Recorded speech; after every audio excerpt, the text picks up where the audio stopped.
la envidiable producción de esa azucarera y, por lo tanto, su envidiable capital, las conversaciones entre esos dos personajes no se pueden subestimar. Esta semana, La Ventana Indiscreta entró a Casa Grande y encontró documentos que registran millones de soles desviados de los fondos de la azucarera a cuentas personales, transacciones financieras inusuales que comprometen a varios funcionarios de este gobierno y sobre todo al exministro de Agricultura y actual asesor del presidente Toledo, José León Rivera, conocido en las redacciones periodísticas como Pantaleón. El reportaje es de César Hildebrand Chávez. Violentos enfrentamientos.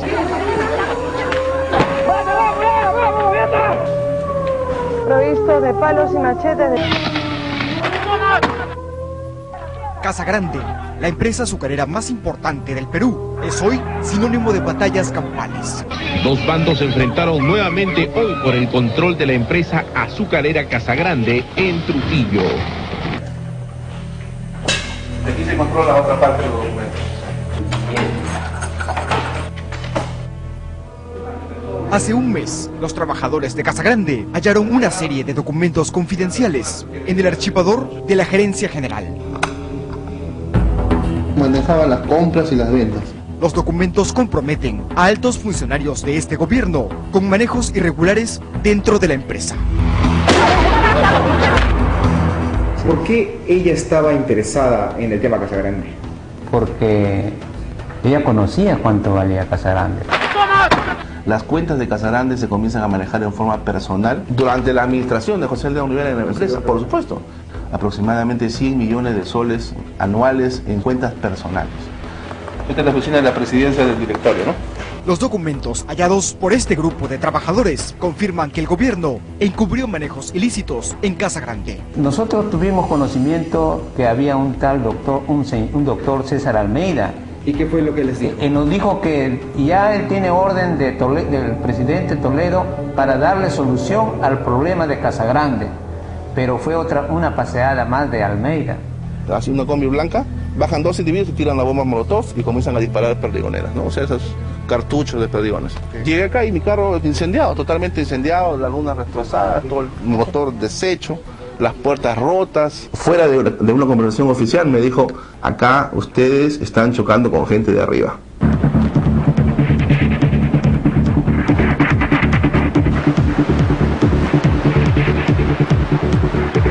Casa Grande es la empresa azucarera más importante del Perú. Su extensión, contando la fábrica y las plantaciones de caña, es de 30.000 hectáreas, 3.000 más que Bélgica. Tiene una capacidad de producción de 16 millones de soles mensuales. Acá en Casa Grande tengo 16 años de servicio. Y da empleo a 4.500 trabajadores.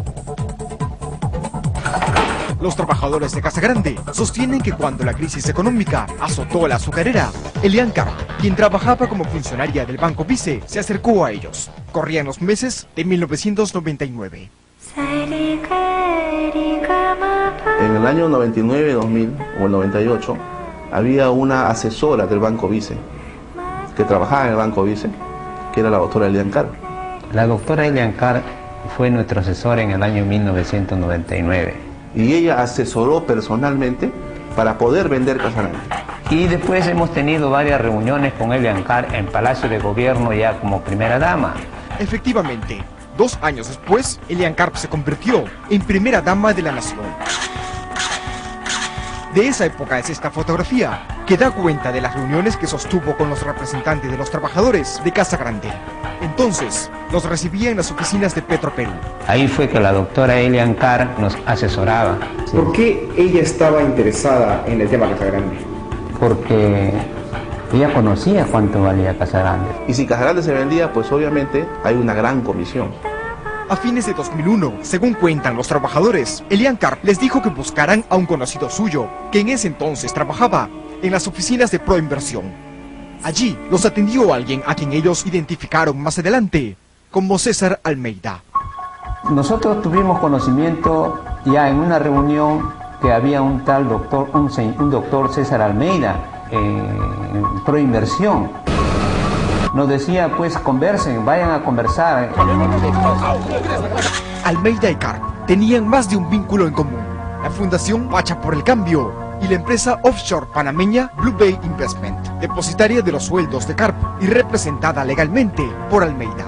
Nos dijo que ya él tiene orden del presidente Toledo para darle solución al problema de Casagrande. Pasaron los días y las reuniones entre los trabajadores de Casagrande y César Almeida, realizadas por orden de Elian Carp, empezaron a tornarse sospechosas. Almeida lo citaba fuera de Proinversión, en privado y en su oficina personal en Indecopi. Y nosotros teníamos la esperanza de que Casagrande se iba a solucionar, pero fue una paseada más de Almeida. Almeida y Carp nunca consiguieron un socio inversionista para Casagrande. Y semanas después, esto fue lo que ocurrió.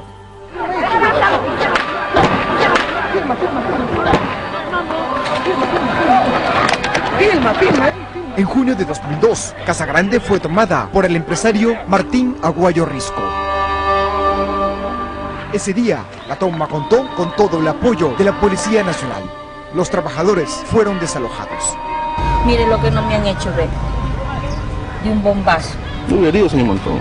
La señora Sarita está inválida de una pierna porque apenas bombazo nos metieron. Según cuentan los trabajadores, intentaron comunicarse desesperadamente con Almeida o con Elian Carp, pero ninguno de los dos les contestó el teléfono. Todas esas intenciones del gobierno, de buenas intenciones, digámoslo así, de querer privatizar Casagrande, fueron hasta antes del 2002. Llegó Martín Aguayo Risco a la administración de Casagrande el 16 de julio de 2002 y la posición del Estado cambia. Ya no vuelven a haber reuniones con la doctora Elian Carp. Simplemente lo que hay es que el señor Aguayo se mantenga bien. En esa fecha, junio de 2002, el prontuario judicial del flamante director de Casagrande era el siguiente. El empresario tenía en su haber varias denuncias ante el Ministerio Público por violencia y resistencia a la autoridad, denuncias contra la vida, el cuerpo y la salud, por falsificación de documentos. Toda una mafia. Y 2 investigaciones abiertas en diciembre de 2000 por tráfico ilícito de drogas y lavado de dinero. Martín Aguayo estuvo en el directorio de Casagrande durante 4 años. Pero lo que sí sé es que al señor Aguayo ha tenido una sobreprotección. ¿De parte del gobierno? Por supuesto. Las cuentas de Casagrande se comienzan a manejar en forma personal. El señor Aguayo Risco comienza a manejar el dinero de la empresa, aproximadamente 100 millones de soles en sus cuentas personales. Este documento confirma que durante los primeros meses de la administración de Martín Aguayo se hicieron operaciones financieras irregulares por más de 3.400.000 soles.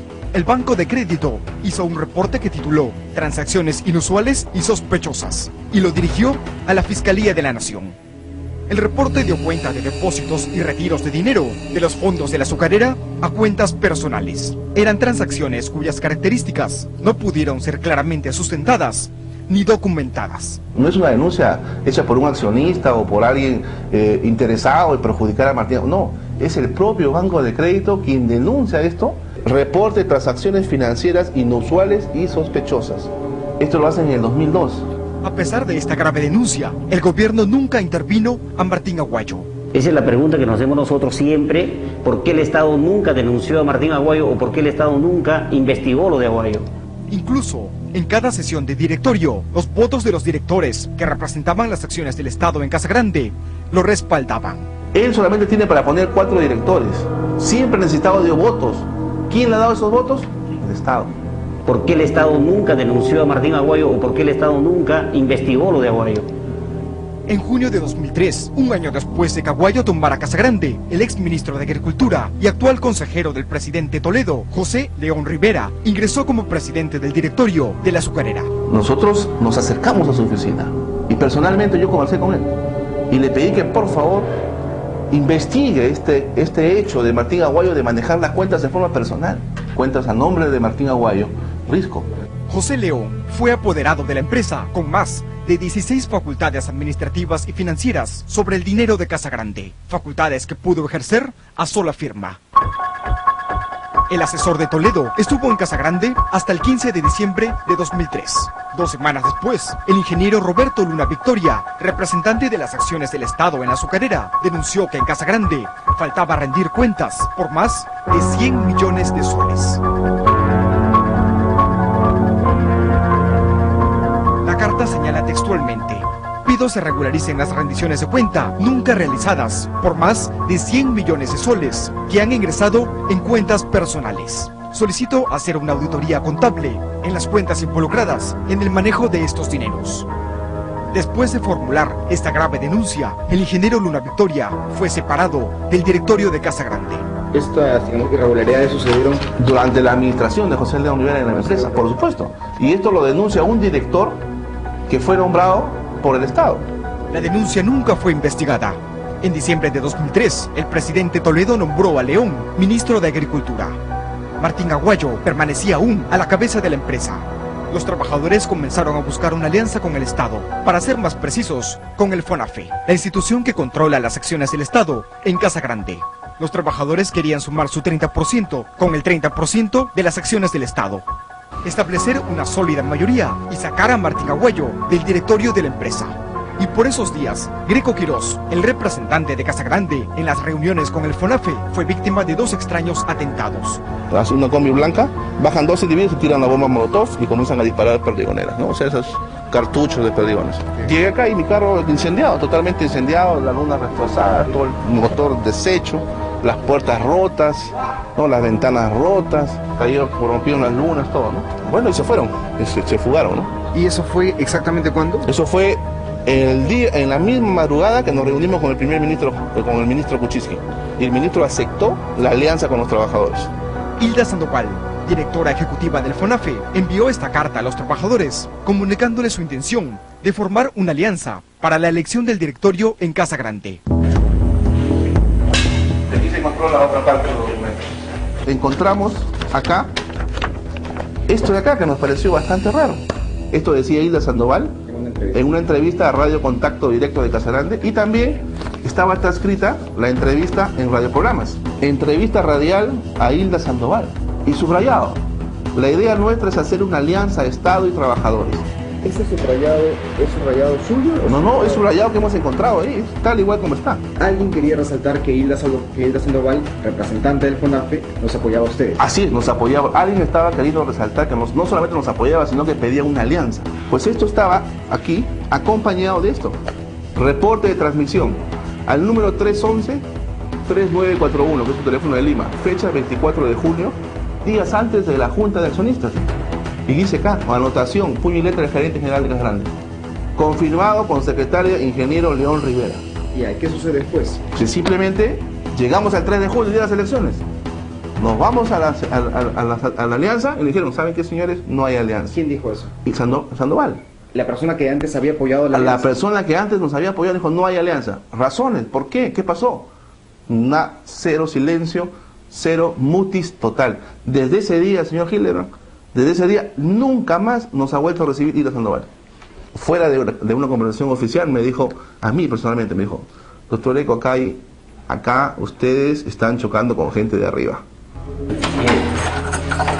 Tuvieron que pasar 3 meses para que a través de un mandato judicial los trabajadores logren retomar el control de Casa Grande. 3 meses para que ellos pudieran encontrar todos estos documentos que revelan ilegales manejos financieros dentro de la azucarera y operaciones irregulares por cientos de millones de soles que involucran al exministro, amigo y asesor del presidente Toledo.